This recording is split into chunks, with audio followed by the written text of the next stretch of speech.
Pak Frisco dan ibu daerah nampak gelisah di rumah, karena ibu daerah mendengar suara Zaltana yang pamit ingin membeli lontong sayur namun sampai sekarang belum juga pulang. Gimana sir? Apa kata mamangnya? Mamang bilang, Kak Zalta gak ada kesana bu, Seri khawatir takut kalau Kak Zalta ketemu orang jahat di jalan. Lirik Seri yang mengotak-atik ponselnya menghubungi sang kakak, namun tidak aktif juga. Apa kakak kamu ke rumah keluarga suaminya? Siapa tahu aja dia ingin bertemu mertuanya. Ucap Pak Frisco mencoba berpikir positif dan baik. Berharap tidak terjadi hal yang buruk dengan putrinya. Tiba-tiba ponsel Seri berdering dan itu adalah panggilan telepon dari kakaknya. Assalamualaikum kak, kakak di mana? Kami semua khawatir kak, kakak baik-baik aja kan? Waalaikumsalam, Zalta sama saya, karena bertemu di jalan dan langsung saya bawa ke rumah. Tut. Seri terheran, karena panggilan teleponnya langsung mati. Padahal dia ingin bertanya kenapa sang kakak yang tidak pamit. Suaminya Kak Zalta yang ngomong, dia bilang kalau Kak Zalta ketemu dia di jalan, terus ikut dia pulang ke rumahnya. Jelas Seri membuat kedua orang tuanya menghela nafasnya lega. Seenggaknya Zaltana tidak bertemu penjahat. Yang penting Zalta baik-baik aja, bapak gak khawatir lagi kalau dia bertemu dengan suaminya. Ucap Pak Frisco. Namun wajah Seri terlihat aneh, karena memikirkan sifat abang iparnya yang berbicara dengan tegas tadi. Semoga Kak Zalta baik-baik aja. Gumam Seri. Rehan datang ke apartemen Leon dan ingin mengabarkan tentang berita beberapa hari yang lalu. Namun baru membuka pintu, apartemen nampak sangat sepi karena di ruang tengah lampunya mati. Mungkin karena udah siang makanya dimatiin, tapi kenapa gordennya gak dibuka? Heran Rehan. Dia tidak tahu apa yang dilakukan oleh bosnya. Rehan membuka gorden dan pintu balkon agar cahaya matahari masuk, atau anginnya. Rehan mengernyit keningnya heran karena kamar bosnya dikunci. Tok, tok. Bos, apa Anda baik-baik saja di dalam sana? Pak Bos. Bos. Teriak Rehan dengan nada khawatir. Namun tiba-tiba pintunya terbuka dan bosnya menatap dia nyalang. Apa? Rehan meringis karena mendengar suara bariton bosnya yang hanya bertanya apa. Apa Anda baik-baik saja bos? Saya khawatir Anda melakukan hal yang aneh karena frustasi gara-gara berita gila itu. Bos maaf beritanya sudah diredamkan, tapi datang lagi dari berbagai sumber stasiun televisi lain. Sepertinya ada yang ingin menjatuhkan perusahaan Anda dan saingan Anda ini juga bukan orang biasa sepertinya. Ucap Rehan panjang lebar. Saya tidak mau tahu. Selesaikan masalah berita itu. Brak. Rehan mengusap dadanya karena kaget, si bosnya PMS mungkin. Menutup pintu kayak orang kesurupan. Bos kenapa sih? Perasaan aku gak ada membuat kesalahan, cuman sedang berjuang aja meredakan berita sialan itu. Geram Rehan sambil mengepal telapak tangannya. Dia memutuskan untuk meninggalkan apartemen Leon lagi, karena harus menyelesaikan tugasnya sebelum bosnya itu mengamuk. Di kamar Leon, laki-laki itu duduk di sofa, sambil menatap tajam perempuan yang duduk diam di atas kasur. Mau keluar? Silahkan. Ucap Leon sambil tersenyum smirk karena perempuan itu nampak diam saja dari tadi. Ke sini kamu. Leon menatap tajam Zaltana yang nampak diam tidak bergeming. Ke sini. Bentak Leon. Zaltana beranjak dari kasur dan mendekati laki-laki itu. Duduk. Zaltana menurut saja daripada nanti dia dan bayinya malah kenapa-napa. Anak siapa yang kamu kandung? Zaltana diam sambil meremas tangannya, dia sampai bergetar hanya mendengar pertanyaan seperti itu. Bukan karena apa karena dia juga belum ada makan sama sekali. Tiba-tiba Leon berdiri dan keluar dari kamar, tapi kamarnya tidak dikunci membuat Zaltana seketika ingin kabur. Tapi membayangkan kalau di depan pintu apartemen itu ada banyak anak buahnya Leon tadi, yang ada nyawa dia dan anaknya malah melayang seketika. Zaltana berjalan keluar kamar dan mencari keberadaan Leon tadi. Ternyata laki-laki itu membuka pintu karena orang mengantarkan sesuatu. Leon mengunci pintu apartemennya lalu berjalan mendekati Zaltana yang hanya diam di tempat. Mandilah. Leon menyodorkan paper bag untuk Zaltana. Perempuan itu terdiam kaku, karena dia memang belum mandi sama sekali dari pagi. Telinga kamu berfungsi. Zaltana langsung kembali ke kamar sebelum Leon membentaknya lagi. Ibu, ayah, Zalta takut. Dia sangat jahat. Isak Zaltana sambil menghidupkan shower dan menyiram tubuhnya. Dia ingat caranya karena seperti di hotel waktu itu. Setelah selesai mandi dan menangis, Zaltana keluar dari kamar mandi dengan pakaian yang lengkap. Dia menatap Leon yang membawa makanan dan meletakkan di meja sofa kamar itu. Keringkan rambut kamu. Ucap Leon datar sambil menunjuk ke arah hair dryer di meja. Zaltana diam saja tidak bergeming, karena dia sebelumnya tidak pernah memakai itu. Leon menarik tangan Zaltana kasar dan mendudukkannya di kursi menghadapi cermin. Ternyata kamu lebih suka dikasarin. Bentak Leon membuat Zaltana langsung menundukkan kepalanya takut. Setelah mengeringkan rambut perempuan itu, Leon menariknya ke arah sofa dan mendudukkannya perempuan itu secara paksa. Makanlah. Zaltana menoleh menatap Leon, apakah laki-laki itu benar-benar ingin memberi dia makan? Apa tidak ada racun? Leon menoleh dan menatap tajam perempuan itu yang bisa-bisanya bertanya seperti itu. Kalau ada berarti nanti kamu akan mati, tidak makan pun sama, mempercepat kematian kamu juga. Ucap Leon datar membuat Zaltana langsung memakan makanan itu, karena pastinya bayi di perutnya kelaparan. Susu apa? Karena ada susu juga selain ayam geprek yang tidak terlalu pedas itu. Untuk hamil. Sahut Leon lalu meninggalkan kamar itu. Karena bel apartemen berbunyi lagi. Zaltana makan dengan lahap, dia tidak peduli lagi sekalipun itu ada racunnya. Kalau mati tidak masalah asal bersama dengan bayinya saja. Zaltana mengusap perutnya yang sedikit membuncit itu, karena perutnya terasa begah padahal dia makan hanya sedikit. Nampak Leon masuk sambil membawa beberapa paper bag lalu diletakkan di samping ranjang. Kamu kenapa? Zaltana hanya diam, dia takut Leon marah lagi karena dia tidak bisa menghabiskan makanan itu. Gak. Sahut Zaltana pelan, dia memaksa menyuap ayam geprek itu sambil meringis karena perutnya tiba-tiba sakit. Ah! Zaltana kaget, karena tubuhnya tiba-tiba melambung ternyata dia digendong Leon dan didudukkan di atas kasur. Diam dan menurut, jangan berpikir untuk kabur, saya ada urusan di luar. Ucap Leon lalu menyambar jaketnya dan meninggalkan apartemen. Zaltana memejamkan matanya. Karena telat makan, kepalanya jadi pusing. Namun Zaltana tidak akan membuang kesempatan itu, dia akan kabur kalau misalnya dia bisa membuka pintunya. Zaltana menatap pintu apartemen lalu menatap ruang tengah itu yang memiliki CCTV. Namun dia tidak ingin terus terkurung di sana, dia mendekati pintu dan membukanya karena tidak ada kunci di sekitarnya. Ceklek. Wajah Zaltana langsung sumringah karena ternyata pintunya tidak terkunci. Dia melihat sekeliling unit apartemen itu, nampak sepi. Dengan cepat dia berjalan menuju lift dan menekannya. Kring. Pintu lift terbuka, namun seketika Zaltana memundurkan langkah kakinya. Karena melihat mereka yang keluar dari lift itu.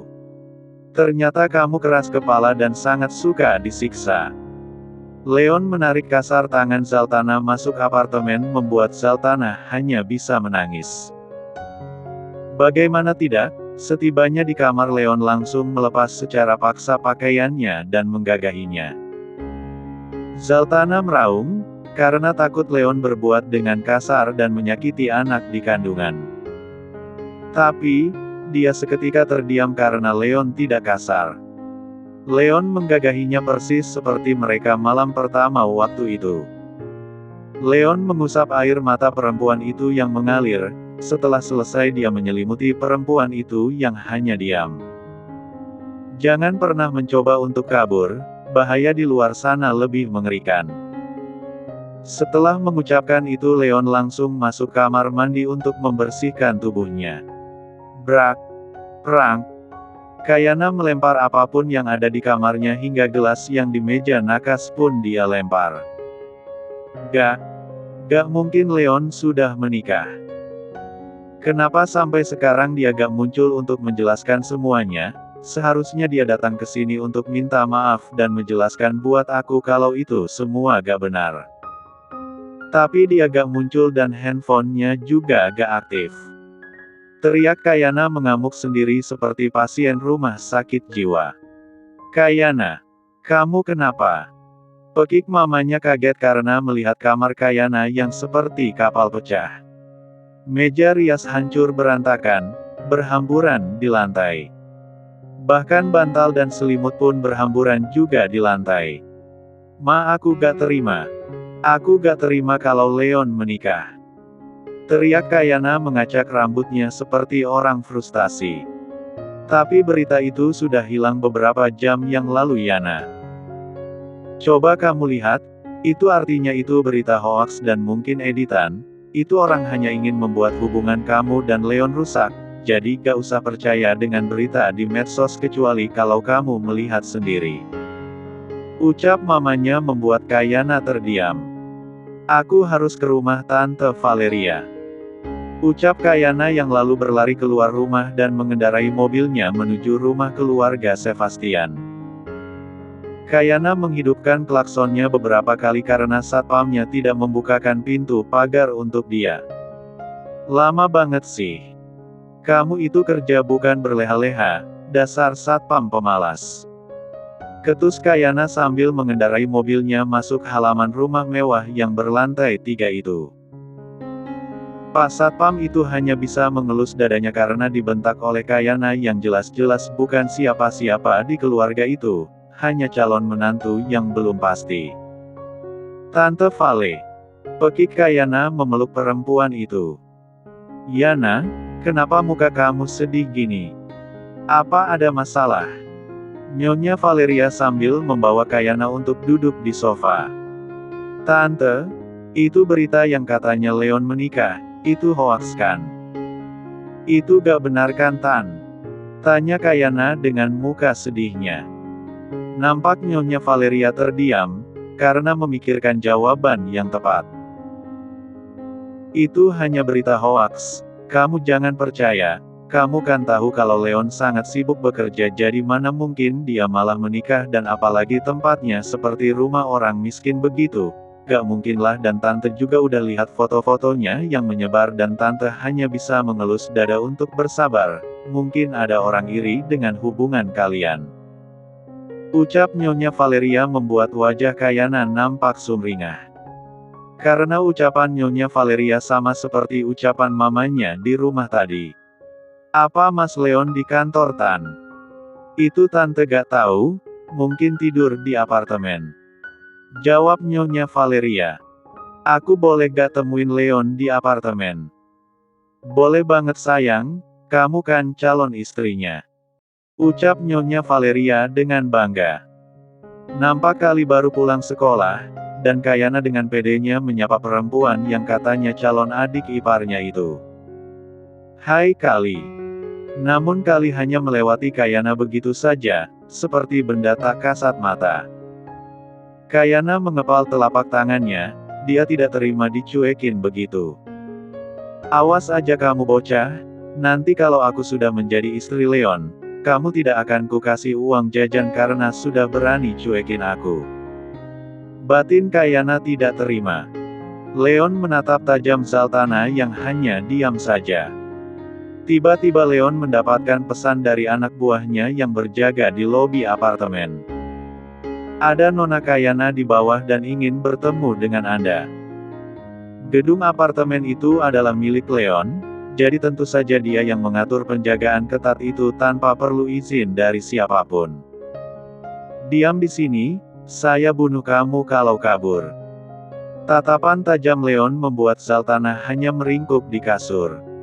Namun Zaltana tidak ada kapoknya atau jera. Yang dia pikirkan adalah kabur dari tempat itu. Lama-lama dia malah dijadikan pemuas nafsu Leon, yang ada malah membahayakan janin di kandungannya. Brooke.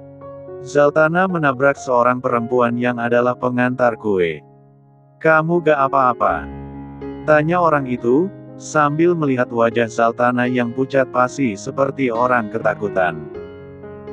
Mbak tolong saya mau pergi dari tempat ini, apa Mbak bisa membantu saya? Tanya Zaltana.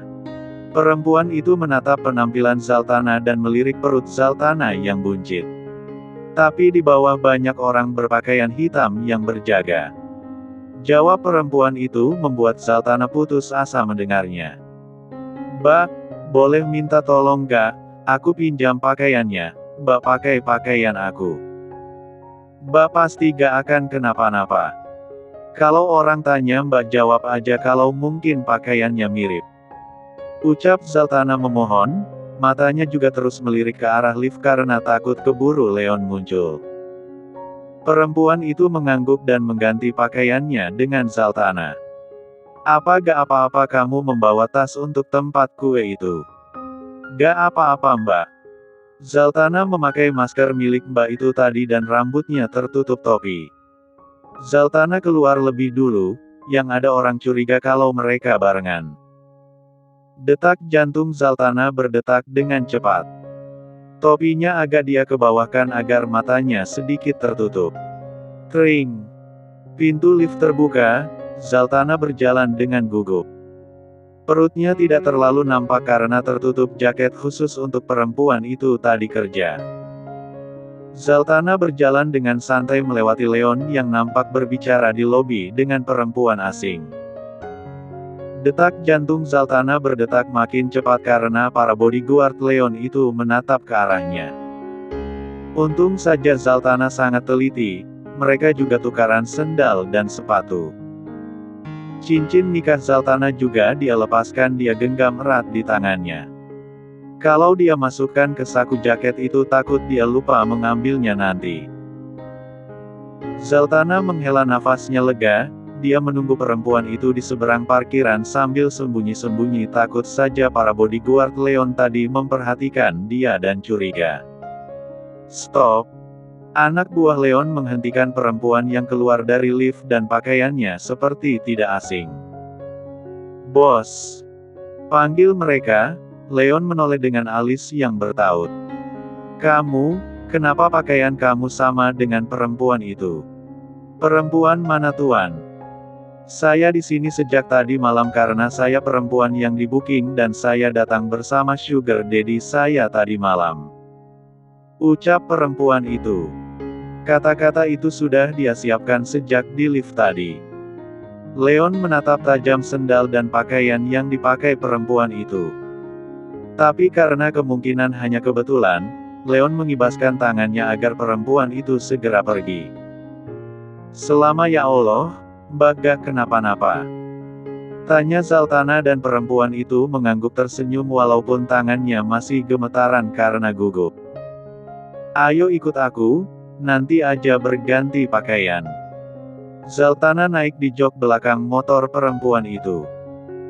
Dia tersenyum lega karena akhirnya dia lolos dan keduanya berhasil meninggalkan apartemen yang seperti tempat penjahat itu. Keduanya berhenti di kontrakan, karena ternyata perempuan itu mengajak Zaltana untuk bertukar pakaian lagi. Apa kamu mau pulang?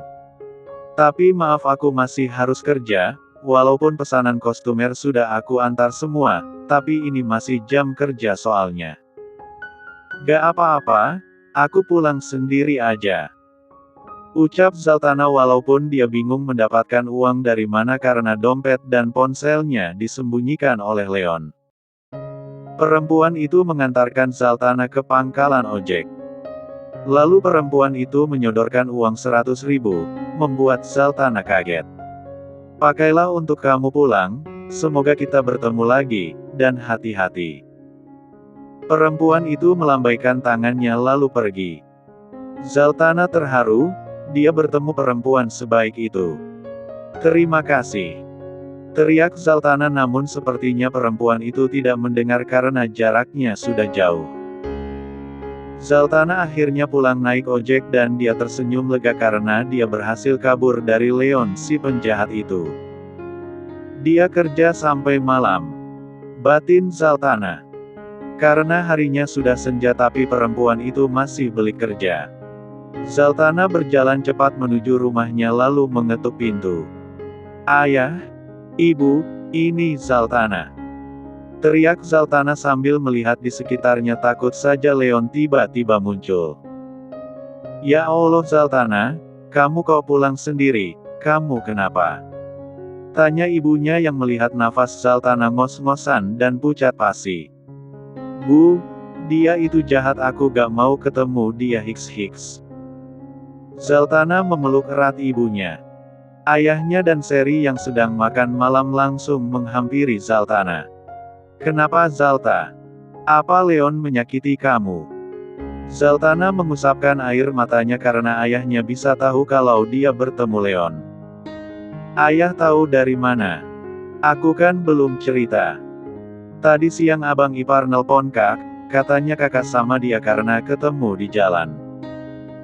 Jelas Seri membuat Zaltana langsung terdiam lesu. Dia bingung menjelaskan dari mana, karena pastinya orang tuanya kaget. Boleh Zaltana cerita? Iya nak, cerita aja jangan merahasiakan apapun dari ayah dan ibu. Apa kamu mau makan malam dulu kamu pasti lapar. Ucap ibunya menarik tangan Zaltana pelan menuju meja makan. Rumah itu memang kontrakan, tapi lumayanlah besarnya dan berdinding papan. Itu bukan kontrakan yang mepet tapi rumah pribadi milik orang yang sudah tidak ditempati jadinya disewa gitu. Sebenarnya rumah keluarga Zalta di kampung, dia dibawa ayahnya ke kota itu untuk mengadu nasib sejak ibunya meninggal dunia. Tapi setiap tahun biasanya mereka pulang untuk ziarah ke makam ibunya.